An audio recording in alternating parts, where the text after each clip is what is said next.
You know what, Gwen? I really love when we have a really, really powerful woman on the podcast. So pumped to introduce everyone to Dandan from Dandan Global today.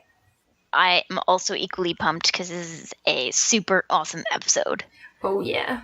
So first we get into real estate. We talk about some strategies, very unconventional ones, but it's definitely cool to get into them. Gwen, any comments? All I'm saying is that we don't necessarily recommend this path, but it's working for her, and we need to be open to different methods of doing things and keeping an open mind even when people are doing things differently or that we might not agree with. Yeah, exactly. I mean, I want this to be an open forum for discussion and not a place where we're just parroting what we hear everyone else say without really getting to the bottom of understanding why we pursue something else. So yeah, it's going to be great. And we also get into how Dandan was a six-figure earner in her mid-20s. She even crossed the 200,000 mark at one point in her early career, in her mid-later 20s. And it's awesome. And we talk about how she did it in sales and specifically headhunting, which is a path that personally I had never considered or heard about, but it could be something for an ambitious young person to pursue because the increasing income side of the equation is so important to FI. Especially when you live in a high cost of living city like New York City. Exactly. So we talk about that. We also talk about how she talks and how maybe women may change their voices when they're speaking in the boardroom setting, which is really interesting. So if you're into those type of discussions, you'll probably find that part at the end. Welcome to Fire Drill Podcast, where side hustles, savings, and creativity lead to financial independence. With your hosts, Gwen from Fiery Millennials and Jay from Millennial Boss. Hey everybody, welcome to another episode of Fire Drill Podcast. We are so excited to talk to Dandan of Dandan Global. Welcome. Thank you so much for having me, Jay and Gwen. You're very welcome. And Gwen is here too. Hello, everyone. Gwen's enjoying that freedom. Freedom tastes so sweet. So sweet. All right. So Dandan, why don't we start by having you tell everyone a little bit about yourself? Excellent. So I am an immigrant. I was born in China. When I came to America, I was 5 and I was the babysitter's daughter. So I grew up always understanding the importance of success because of my family's immigrant background and certainly my journey growing from babysitter's daughter to who I am today. And so who I am today is actually an entrepreneur, real estate investor, headhunter extraordinaire. That's my thing. That's my career. That's what I'm teaching people to do. So my business, Dandan Global, really does a couple things. Since I graduated from college, I knew that I was not going to pursue your standard salary job. Like both you, Jay, and certainly you, Gwen, I always knew very young in my life that I am going for early retirement and I'm going for extreme wealth because you only get one chance to live, as far as I know. And I'm not about to sit here being somebody's employee for a very long time. Being the daughter of immigrants, my family is very entrepreneurial. Even though it's ironic, a lot of immigrant families want you to pursue traditional career paths. For me, obviously, stereotypically, my parents wanted me to do lawyer or doctor, and I was adamant against it because A, I'm not smart enough to pass all the MCATs, and B, I did not want to spend $200,000 to go after a 3-year degree that who knows if I would even qualify to be a lawyer. So I went into sales. Exactly. So I went straight into sales and I was very lucky. I read a lot of motivational books about young wealth, how to be successful. A lot of my idols like Zig Ziglar and Robert Kiyosaki, they told me a couple things. One is you have to be a revenue generator. And a lot of these gurus, these motivational speakers, they are salespeople. So I learned that sales is probably the only job that I could potentially have to earn an income that is abnormally high for my age group. So I jumped into sales head first, 35K base in New York City in a career of a recruiter, a headhunter.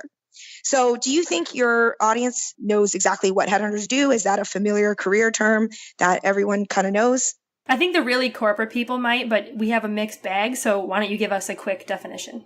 Okay, so headhunting is a totally interesting career field because most people, like myself, we have never been taught that this career exists, largely because our schools do not really promote sales jobs. right? The whole point is for you to go to college so that you can increase your high school's college acceptance rate, which makes your city and town look good, which makes it able to charge extra taxes for home ownership. So the whole system is geared towards additional credentialing, additional technical degree accumulation, and really our society, our parents, our teachers, everybody probably is not telling you to go into sales. Sales is widely known as unstable, dangerous, and too simple and a bit scammy. It's got a dirty ring to it. So they never tell you about sales jobs in general, which recruitment kind of falls under. Basically, a headhunter works with firms who have a need that their internal people cannot solve. So you have at every given firm an HR team, which is a human resources group. As part of human resources, they have these people called internal recruiters who usually go out to the market and find people for XYZ company. So if I'm a corporate company, I'm going to use my internal staff to staff up. However, what happens now in today's environment is that there's too much retention issues. There are too many problems with people leaving the organization, and the HR internal recruitment team cannot handle the volume that they're missing out on from a retention perspective and also from an influx candidate pipelining perspective. So this is where the headhunter comes in. We are not internal staff members. We are external recruiters. So we work with clients across the board, usually niche in one industry. So I started off very luckily at a rapidly growing recruitment firm that is also called an agency. We are on the agency side. We are not internal. So they call us agency recruiters, aka headhunters. And our job is to canvas companies. Talk to as many companies as possible, most likely, again, in a niche field. For me, that was life sciences, and that was a very niche piece called regulatory writing. So I built a whole business off of basically making money off of people's career decisions and choices. My job on the candidate side was to gather these candidates, many of which do not want to consider new opportunities because the best talent, usually they have jobs. So my job as a headhunter is to build relationships with those passive candidates and literally hunt them from their firms. So I'll call into businesses and I will literally steal their talent. And every time I get someone to take a new job with my client, I get 25% of their base salary.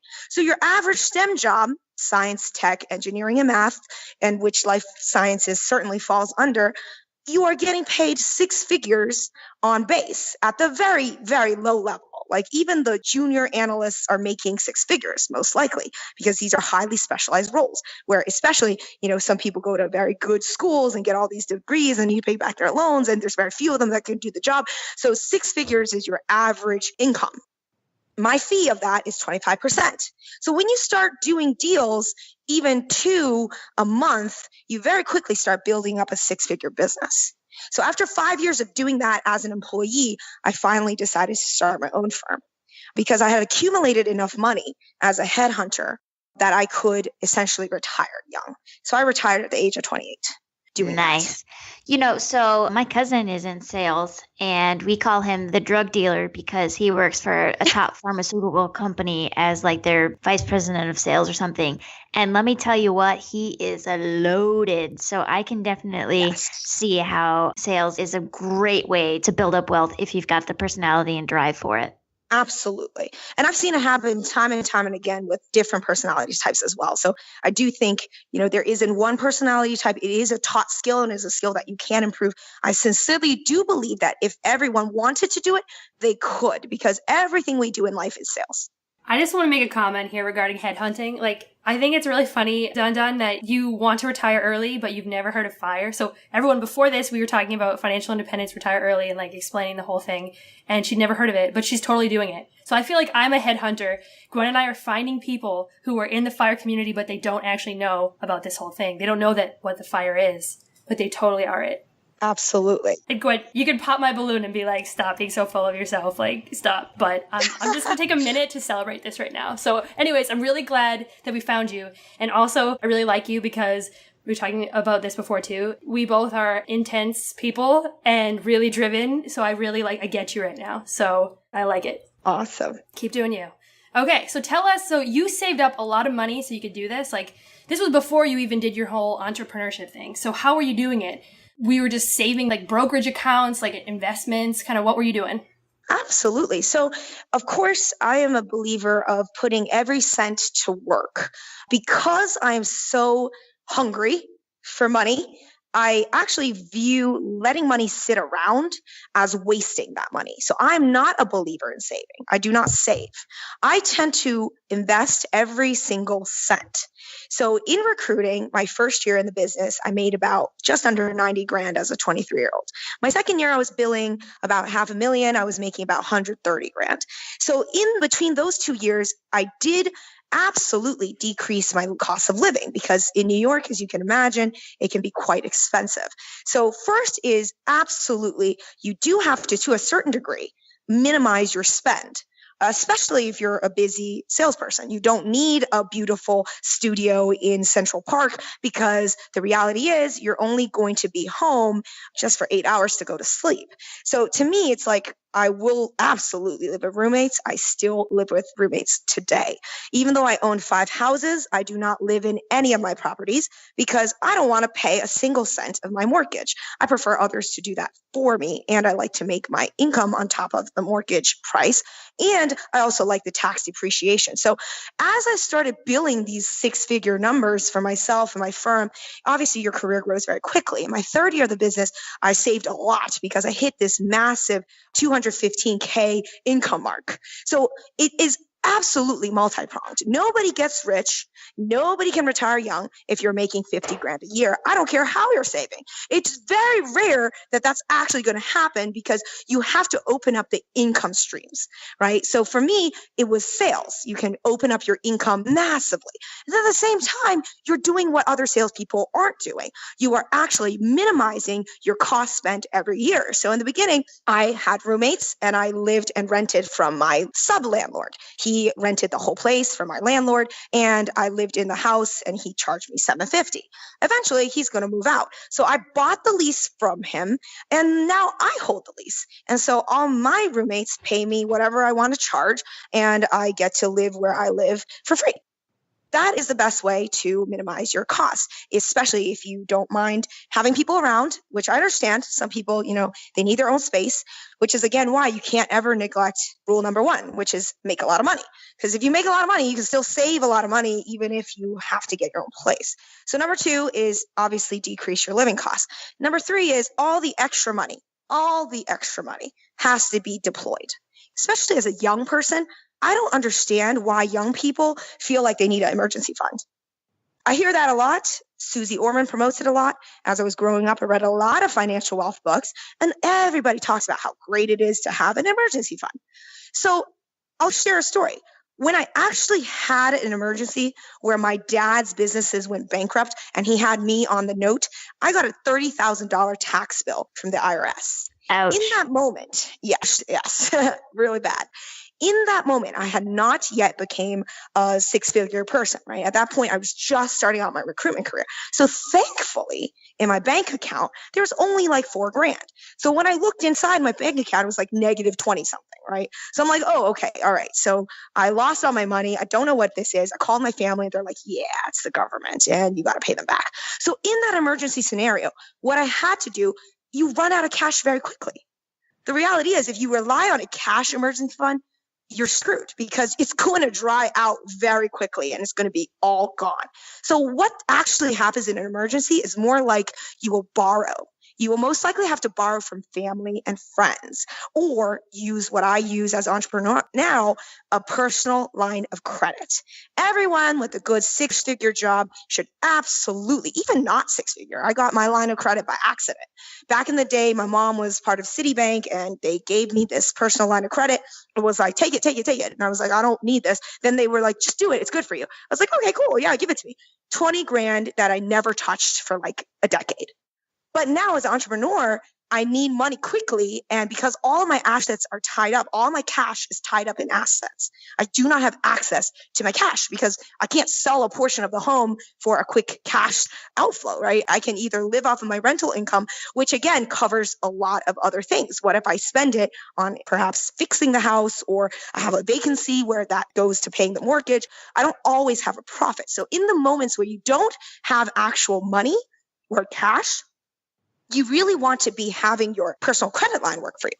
In the interim of me earning a lot, saving a lot, I had to invest everything. That was my personal philosophy, is that all the money I have that I don't have sitting around to buy a home and pay the down payment, I will invest it in the open market. So I didn't really throw a lot into my 401k because there's no guarantee in today's world with the cancer rates, with the with like the dangers of living in today's modern society. There's nothing that guarantees me that I will live till I'm 70, first of all, or that my 401k is actually going to grow like they tell you. And it just never makes sense to me. And partly it's because I'm not a numbers person. I don't really understand these graphs. So I'm like, I really don't believe that this can work. So I'm not going to throw like 17 or 18% of my income in there, whatever it is, to hit the 17K, 18K amount that you can usually put in a 401k. I'm going to use my cash today to deploy into equities that I pick myself, because I just don't trust that these mutual funds are going to earn the money that they say they're going to earn, and they take management fees, whatever. So I tend to invest myself and also use every single extra piece of cash I have to buy homes. So by the time I was 25, that was when I bought my first condo in Brooklyn. And then again, this is all by myself. Nobody ever helped me. No one ever told me how to do it. No one showed me the valuation. I literally read Rich Dad Poor Dad and ABCs of real estate investing and basically went, okay, I kind of feel like I can do it. And basically just went out and made an offer on a house that I saw the day before and essentially just got into the game. And ever since I got into real estate, it's just been awesome because I think it's a great way to build wealth. And that was one of the reasons why I could retire very young. Wow. Okay. So let's unpack this. The personal line of credit thing, I think, is going to freak some people out. So maybe we'll start with that. How soon did you pay that back? And like, what was the interest rate? I have about 10 grand in debt for that personal line of credit right now. I also have 10 grand of consumer credit card debt. I also have 4 grand of consumer credit card debt. That's been my average debt carrying for the last 2 years since I became an entrepreneur, because I'd rather use my cash to pay for things that only cash can pay for, which is like my mortgage bills, maybe some utility bills. But a lot of things you can get away with just putting it on credit cards. So my view is like, okay, so for the whole year, the interest rate could be anywhere from 16% to 25%. But for me, it makes no difference because it's just time value of money. I'm spending money today. I'm spending someone else's money today. And I'm taking my time to build my brand, to build my businesses so that I can pay it back later. And now it's almost like, I don't want to really pay it back. Why should I waste my cash? I can use my cash to hire people. I can use my cash to grow my business and to treat clients out and bring more income in. Why would I waste my cash on paying down debt when debt has a very low monthly fee? Yes, obviously it will grow and you have to make sure that it doesn't balloon, but also it will take quite some time before it truly balloons. And I always keep my debt threshold at probably 50% or less of the credit line. So whatever the credit line is, 20 grand, I usually keep it around 10 grand in debt, and I'll just pay it back as I choose to, as I feel like I need to use it. And honestly, in the last 2 years with like the vacancy rates, the eviction problems I've had, I've probably paid about 2-3 grand in interest. But think about it. That's a whole year when I didn't have to work a single day. And I just used debt to basically carry me through the day-to-day cost expenditures. Okay, so when you put it like that, it kind of makes me feel better about it. But I don't know. I pay every single one of my credit cards off every single month. Like, I couldn't stand the thought of paying money. But we're at slightly different points. And maybe now that I'm not having a regular paycheck come in, I'll get what you're saying. But gosh, yeah, that just makes me – you just have to be really careful about it is what I guess I'm saying. Absolutely. And the point here is you must generate income. If you do not generate income, you cannot afford to carry debt like that because you will run out of your credit line and you will also run out of you just run out. Like you just run out. If you're not generating, you can never truly live for free. Right. So when I put on 5 grand in my credit line so that I can pay off my mortgages for that month, because let's say everybody's vacant that month, worst case scenario, all the houses are vacant. I need that credit line to pay the mortgages. Thankfully, the mortgages are all low because of my valuation model. I make sure that the mortgages are affordable any which way. So they're not going to take me out. So my credit line can probably pay for like 4 or 5 months of complete vacancy.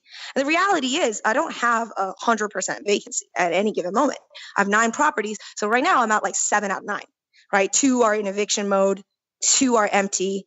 And so the rest, the 5, are generating income. That's usually enough to break even.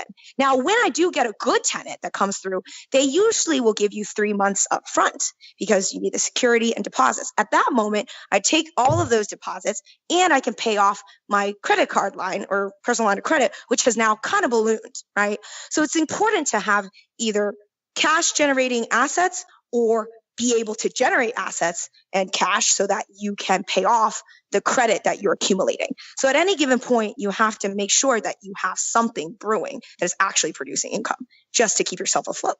Yeah. I mean, I can definitely relate to increasing income as the primary goal, as well as your confidence. I mean, I feel the same way. And now that I think about it, I mean, I am a very conservative type investor. Like, this is kind of shocking, but I have cash just sitting there.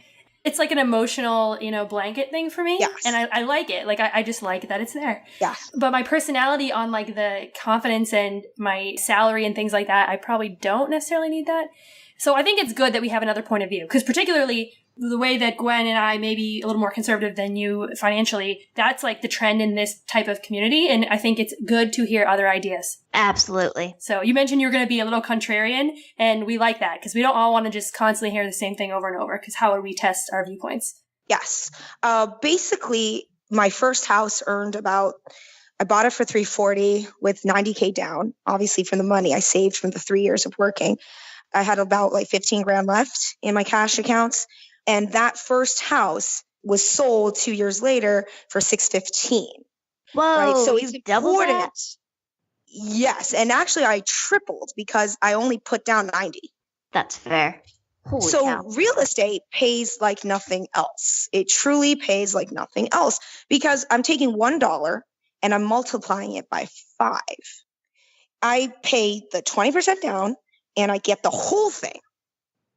Now, you can't do that with equities, and you surely can't do that with 401ks. And you absolutely can't do that with mutual funds. If you want to do margin trading, be my guest. It's wild and nuts and crazy. I have no idea how to do it. Options trading, never done it, don't plan to. The only thing that makes sense to me is the simple math that I take 20 cents and I can buy a whole dollar.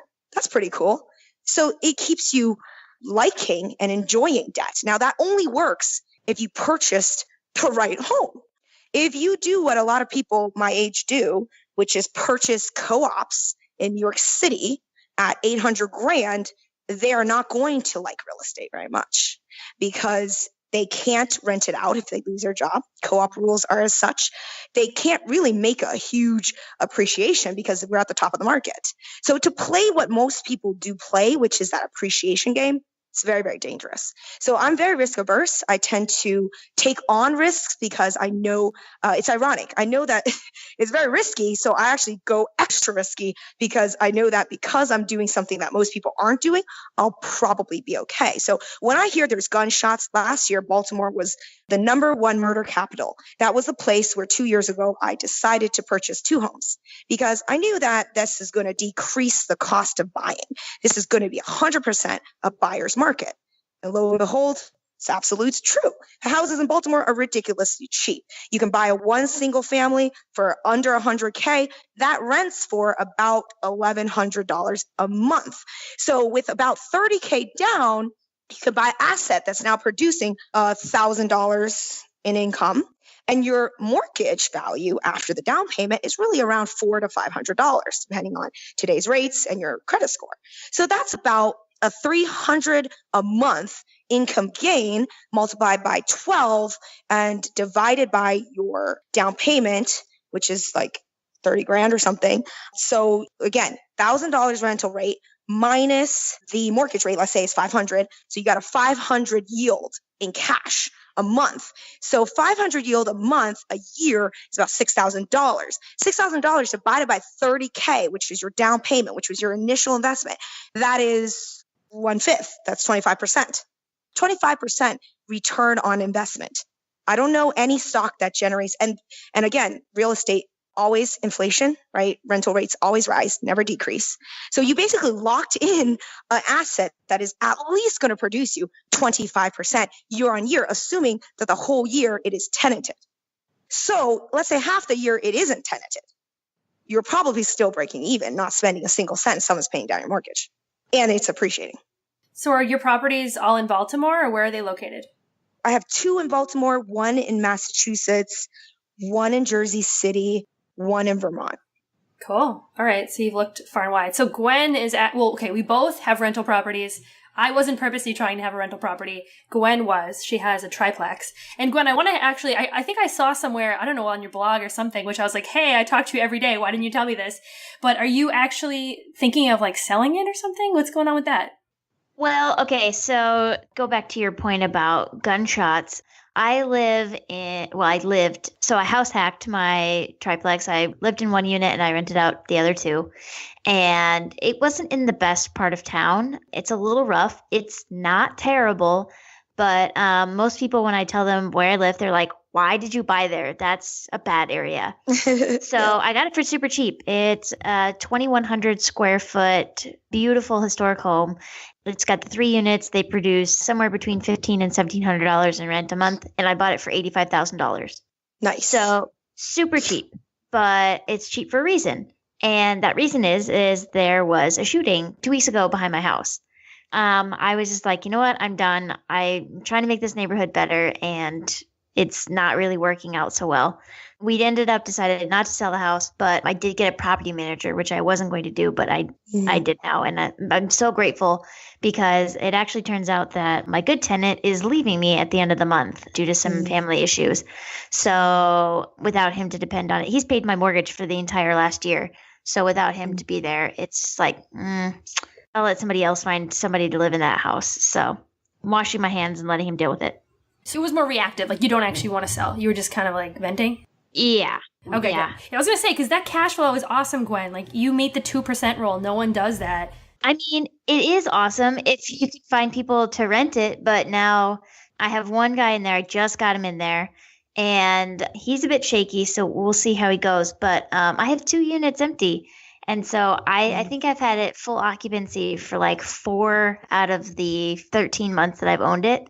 So it hasn't been as good as it can just because I'm first-time property, owner, and the first deal is never as good as it could be. So it's been a bit of a rough start, but I think with the property manager, getting somebody in there who knows the area and knows how to deal with properties like that, it's going to work out great.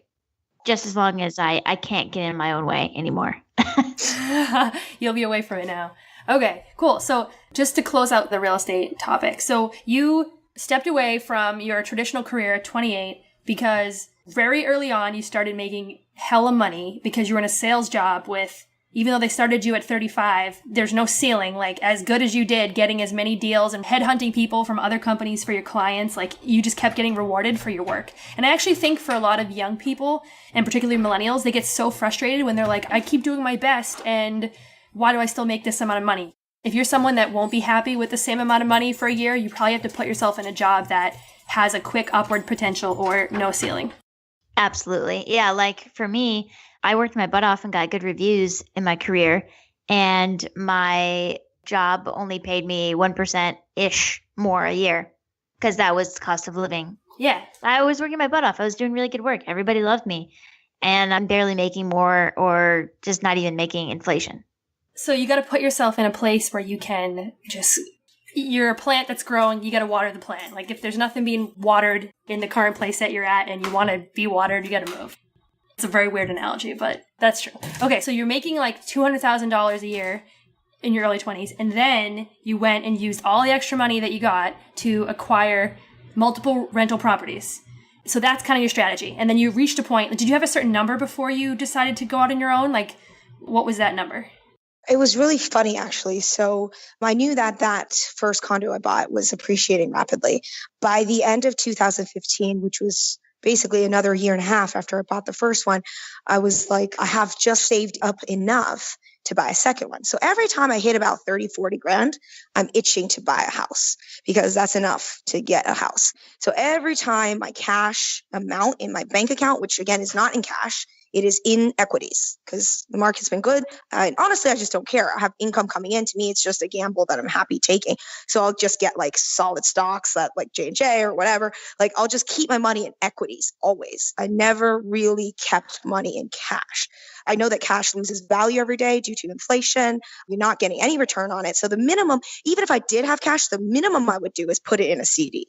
The minimum, just to get something for that money sitting there. So, I mean, my original plan again was to just use it all in stock. So every time my stock account would kind of get close to like 50, I would just be in acquisition mode. So I bought my second condo in 2015, November, basically had to wait.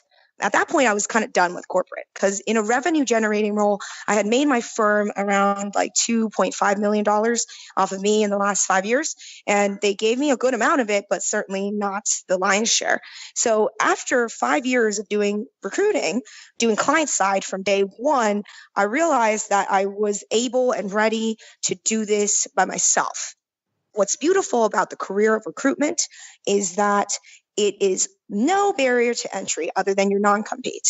So once you wait out your non-compete period, you can do the same thing you used to do under your boss, and now you can do it for yourself. Instead of splitting your income with the house 70-30, like I had to split it, most firms are now giving 40-60, I actually get to keep 100%. So at that point, I had these these condos, and I was basically like, I know from an equity perspective, these houses are now worth probably like $500,000. So I felt like I feel good enough to basically leave. I had about 30 something grand saved up.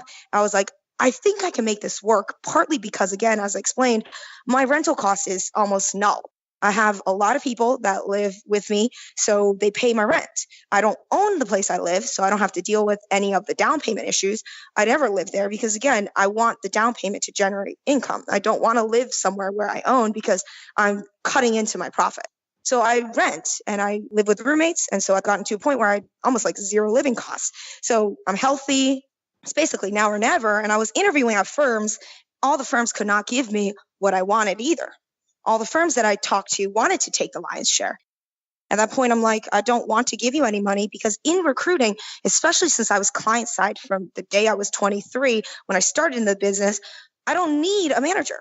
I don't need a manager. A manager usually teaches you how to do it. But at that point, I had already built, a lot of money. I was always top 1% within my firms. So like there was no point anymore to work.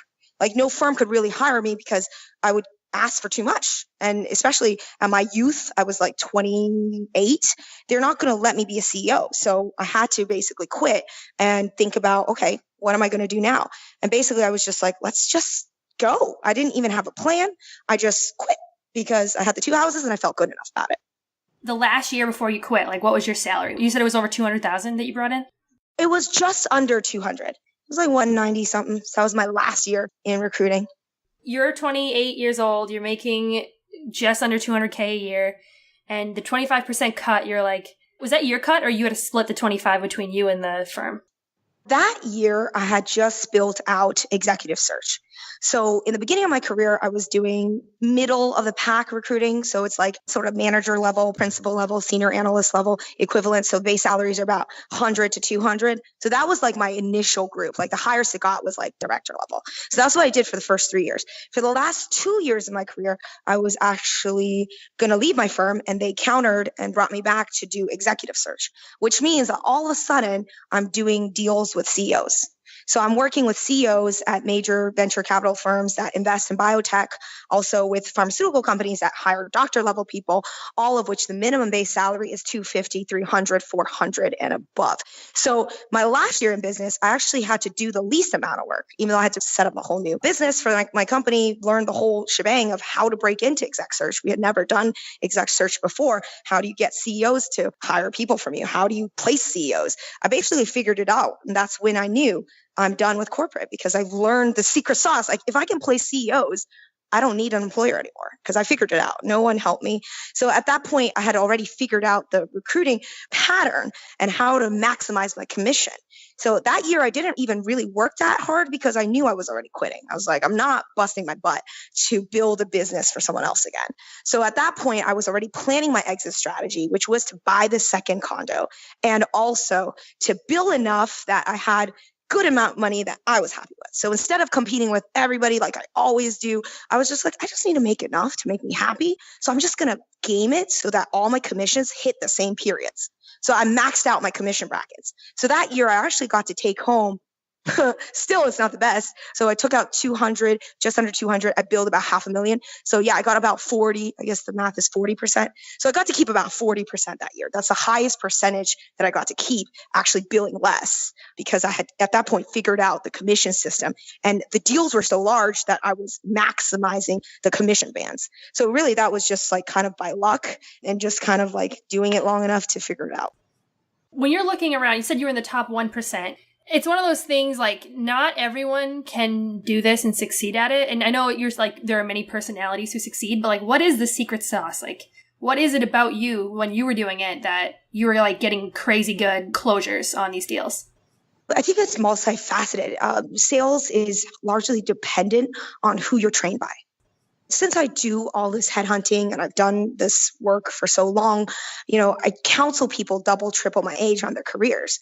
And usually you see that the people who succeeded very quickly in their respective fields, whether it be sales, whether it be a technical market, they usually have a very powerful mentor / trainer / boss. So I was very lucky that my first boss was absolutely phenomenal. He was a global top biller. He had won the Rolex the year before. So he was very, very smart and he knew how to do it. So I didn't have to reinvent the wheel. He just basically told me the game plan. This is what you do. So you got to train under the person that has a lot of experience. It's the people that make the organization, not the company brand. You could be working at Google, working for the worst boss, and you're going to be miserable, right? You could be working at some no-name company and work with a great leader and be very, very fulfilled. So I worked at a no-name recruiting firm. At the time, it's just 50 people in America. So there's nobody. It was very small. No one knew it. The brand name was Zilch. I thought it was a scam when I first joined. I was like, I don't know if this is a real company, but I guess they could be because they're in Rockefeller Center. Anyways, so the point is, the big component is your training. Then also it's following the training. Having a good trainer is not enough. We had great bosses at my firm, yet the retention rate was almost 80% of people leave within 2 years. A lot of people fail. A lot of people don't produce. And the reason is because they do not listen. So the trainer tells you to do something, tells you to ask a question you're not comfortable with.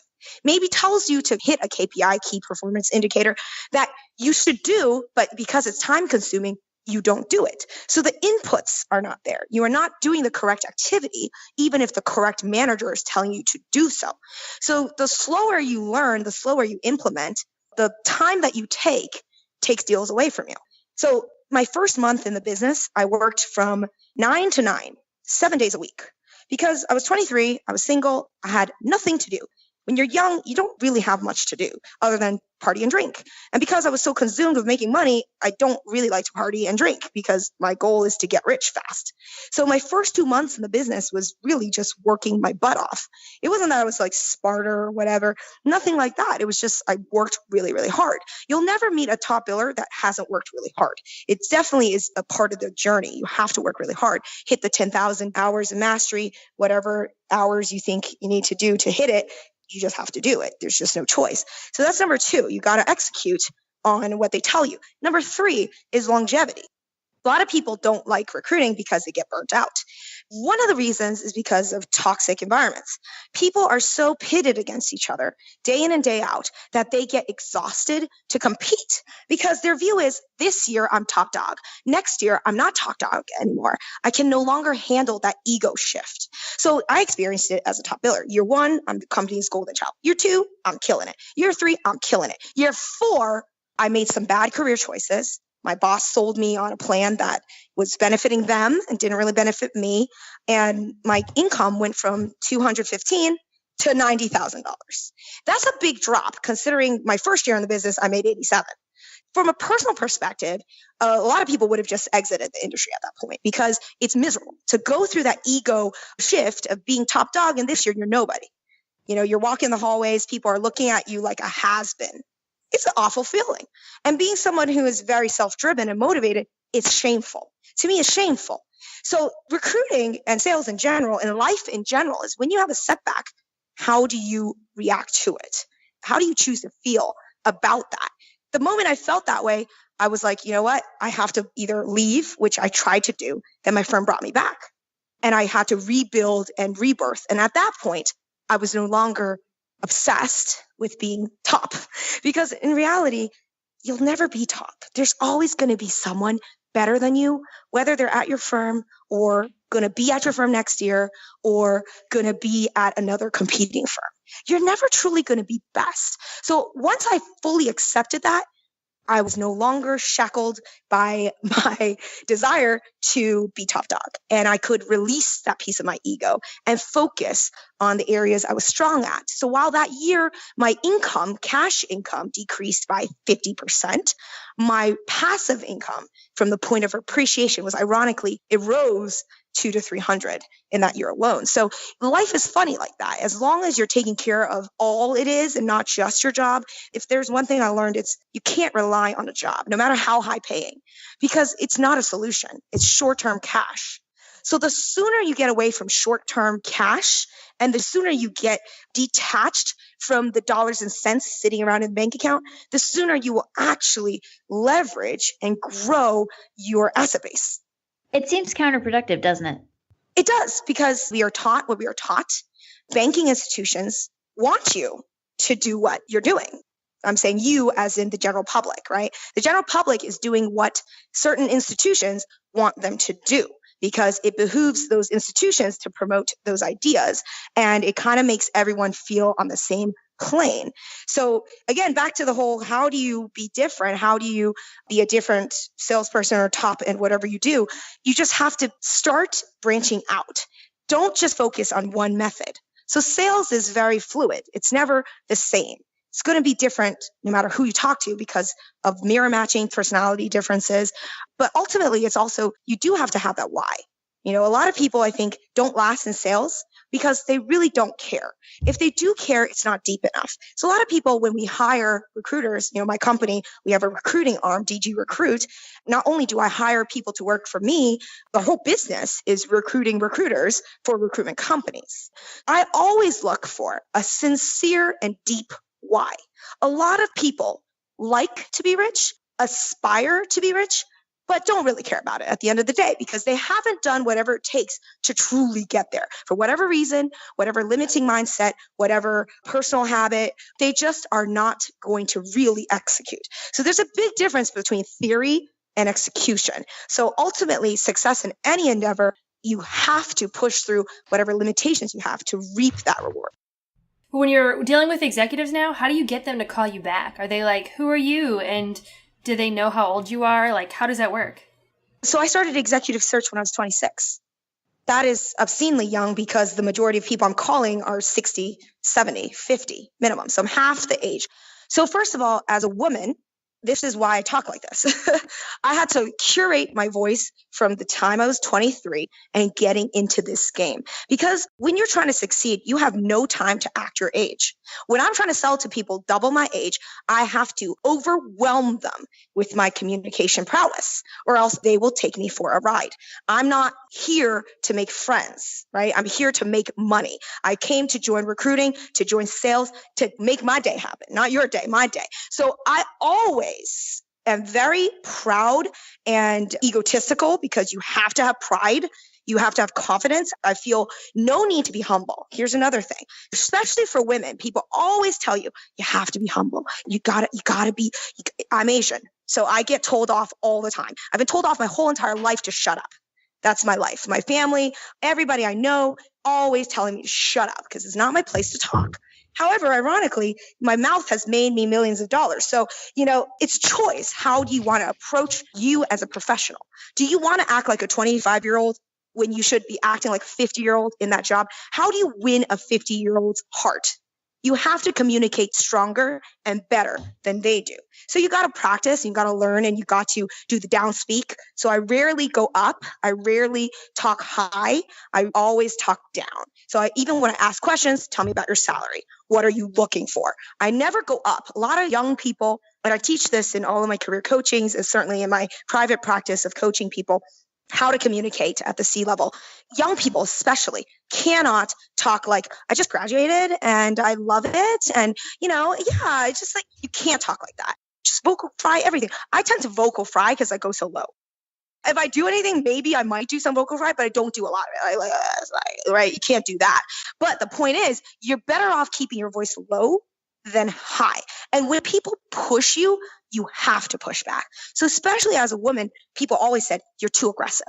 You're too aggressive. Whereas I know, due to unconscious bias, that had any male did what I did, the client would say, wow, you're a real go-getter. Yeah, you're really kind of who we want on our team. So I know this. So I don't take it personally. I understand that the general public has a lot of unconscious biases. I just have to push through it and prove through my product, aka the people that I bring to the table, who I spend a lot of time curating those relationships. I can bring people to the table, not only bring them to the table, but close them. So when you talk to executives, you have to have product. You have to have a point. You have to be useful. You can't just canvas somebody. I get lots of spam every day, people shoving me stuff. And I'll be like, I have no interest to talk to you because I don't like talking to people who don't give me value right away. Nowadays, to succeed in sales and business, you can't just canvas. It used to work. In my old business, I did a lot of canvassing, cold calling, yada, yada, yada. Today, there's too much access to information. You can no longer rely on canvassing, cold calling. Wow. Preach it, girl. This is so relevant to me right now. When I was in my mid-20s, I got offered a director role because I was working with someone on a project from a different group, and we only met one time in person, and then we worked on the phone, and I worked with their team, and they offered me a director spot. And when I sent my resume over to them and they saw that I was like 25, all of a sudden they freaked out and they had no idea that I was 25 from how we had interacted and how I spoke. I've been called aggressive. I've been called bossy. I'm still called bossy at work. Like, people are afraid of me sometimes. And that is how you kill in your career as a woman, especially in some industries that are heavily dominated by men. And it's awful to say this, but it's true. Now, the interesting thing on this podcast, I have been myself, and Gwen and I, we talk like however we talk at home. We use upspeak, which is what you guys are talking about, where at the end of the sentence you go up. We do that. We say like, we laugh, whatever. But it's weird. Like, we've gotten feedback, and when I look in Facebook groups to see people comment about the podcast, 95% of the time it's positive. But every once in a while we'll see someone like, oh, they're giggling like little girls, or like, they're so annoying. I couldn't put my finger on it, but I just got annoyed by it. And, it's because hearing a woman talk like how she talks normally is annoying to people. And if you want the reaction, you have to embody that kind of like aggressive thing, which is too bad. So it's kind of like, should I change who I am because it's more successful? And that's what I've chosen to do in my corporate life. But my personal life and this podcast, which I feel is an extension of it, I just want to be myself. And it's like annoying that I have to change how I sound for that. I mean, for me, it resulted in deals being done. So I had to do it. And now at this point, it's a habit. I'm a professional salesperson. Every minute of the day, I'm talking pretty much. So I can really dial down and chameleonize myself pretty much all the time. If I talk to someone who's talking in a more, let's call it, I don't like saying it like this, effeminate way, then I will dial it up and be like, yeah, absolutely. Yeah, you got to. There are absolutely moments where you can go up and be very effective. But in most times, especially when I'm talking about salary numbers, it's got to be downspeak. But when I'm talking about the excitement of the interview and what a great time and what a great team and oh my God, they were so nice, I'm in full act mode. That's what we are. We are salespeople. We are actors. A lot of good salespeople come from an arts background and an acting background. So that's normal. In order to be effective at communicating, you have to mirror match at any given moment. And you have to adjust all the time. So in my job, in my work, this is me. In my personal life, I'm usually more relaxed and I'm goofy and I make stupid jokes and I swear a lot. Yeah, I get this fairly frequently too. As somebody who has a higher voice, I was in the military for 6 years. And if that doesn't teach you confidence in how to act, nothing else will. Wow. Yes, you want to talk about like having to make your own way and prove yourself, being stuck in a career field that is 90% male.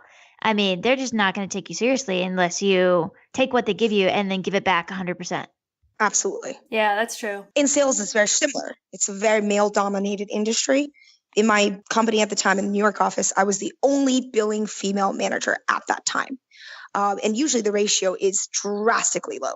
Women who stay in billing tend to be few. Most of the males who are billing tend to rise, and there's a lot of reasons for that. And it's similar in every single industry. Why most firms across the board are male dominated at the very top, like 70-30, perhaps even worse these days, 75-25. So in recruiting, it's no different. It's very rare that I have a female to recruit for now as a hiring manager. Most of my clients are all male. Like 80-20, probably more. So my last role was working with the executives at a Fortune 100 company, and there were 1, 2, 3 women on the floor. And that was out of 22 people. Yeah. In the top 70, I think that there were 7 or 8 women. It's not good. Very low numbers. Yeah, the mirror thing is interesting. I was talking to a salesperson the other day, and I do kind of like play, and I see when I'm talking to someone where it goes. And she went with the more like, oh, let's connect on like a girly level. So like, let's talk about, this thing. And then we were kind of going there, and I was like, oh, I can do that. I can play that game. But then I can also do the other way too. It's interesting. Although last year I actually started a new job because early in my career, all of my success was like being like hard and serious and all that. And then I was like, oh, let me just try to just be a normal person because I can just be a normal person, right? And I didn't have the same effect on people.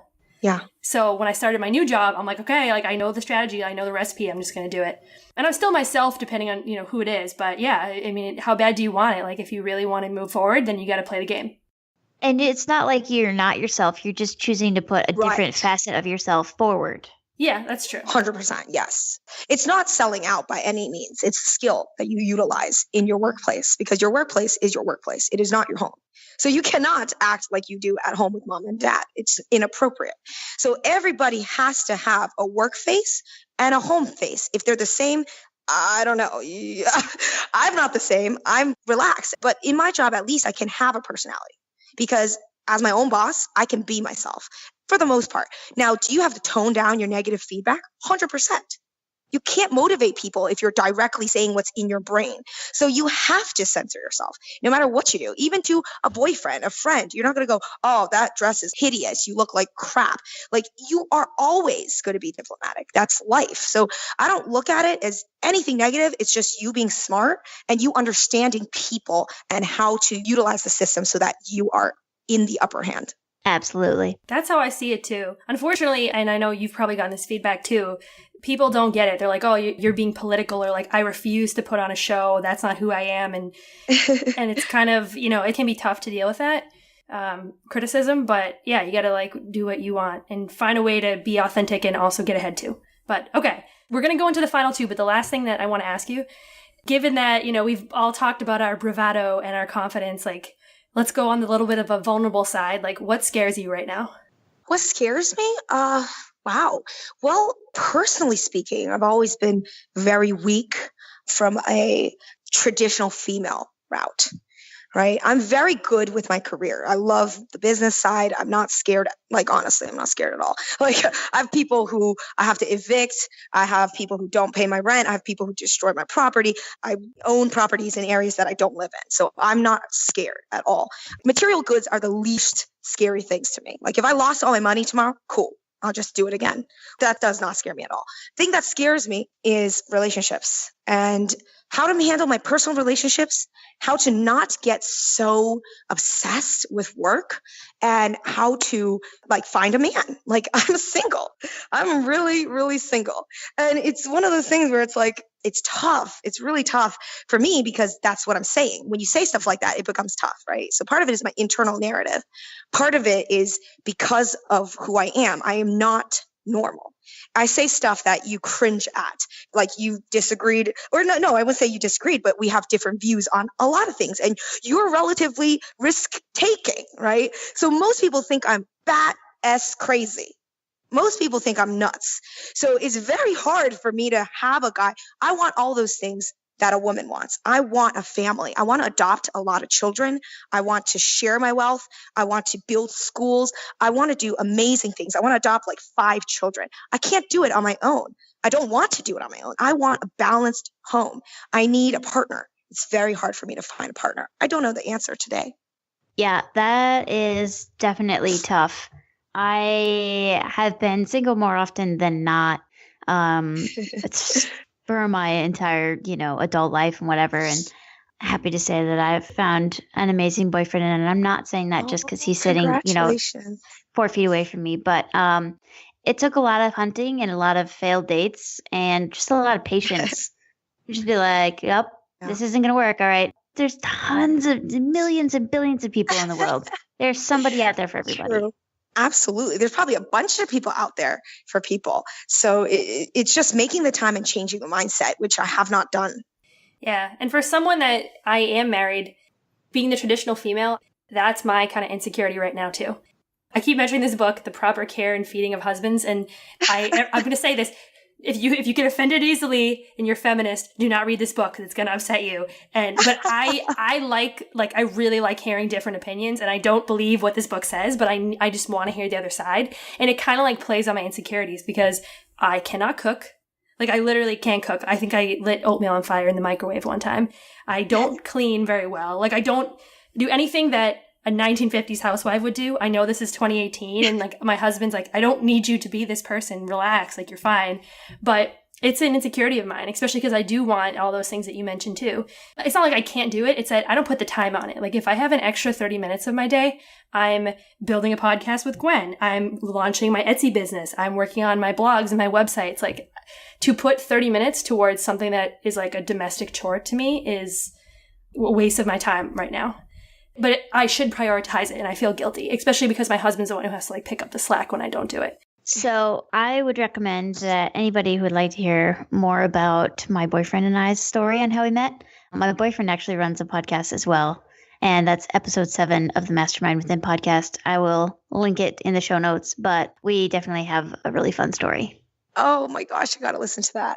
Good. That was like the craziest segue, but I 100% listened to it and it's very cute and people will like it. So you guys should definitely listen to it. All right. So beyond our insecurities / being really confident and like probably scaring the heck out of like half the listeners out there, still love us guys. We're just intense. All right. We're going to go into the final 2. So Gwen, do you want to kick it off? All right. So if people would like to get in touch with you, how can they do so? They can email me, dandan@dandanglobal.com. If they're interested in becoming a headhunter, I would love to speak with them. My team would love to get in touch. So they can email us at contact@dgrecruit.com. Perfect. Okay. Jay, you want to do the last one? Sure. So what is your wildest dream? I don't know if this is wild or not, but I want to be a billionaire. Oh my God. First time someone has said that. Actually, no. The only other, not a billionaire, but Erin Lowry, she wants to be in the Tiger Club, which is for, I think you have to have like $10 million minimum to get in there. It's a club for the very wealthy elite in New York. Maybe you want to be part of that, Dandan. Have you ever heard of it? I don't really like that stuff. You don't like clubs? Okay. Yeah. I don't like snobby rich people in general because I didn't come from that, I just don't come from that. I'm very down to earth. I am still a bargain shopper. Like I still live like I'm 23. So I don't know if I'll ever do that, but I definitely like racquetball and squash and skiing and all those other things, but I do it on the cheap. Okay. So you want to be rich for the accomplishment, not the stuff. I want to be rich so that I can start my foundation and do all the philanthropic work I want to do. Oh, okay. That's a good answer. All right. Well, thank you so much for sharing your tips with us and your passion. We really appreciated it. Thank you for having me, Jay and Gwen. You guys do an awesome job. People love what you're doing and we need it.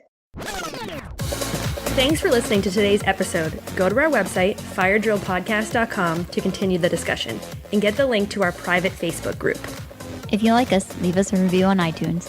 If you're like me, you have no idea how to do that. So, in the podcast app or in iTunes, search for Fire Drill Podcast, find it, click the reviews tab, and write something to make my mother proud of me. We read every single review and want to say thank you from the bottom of our hearts for making this podcast possible.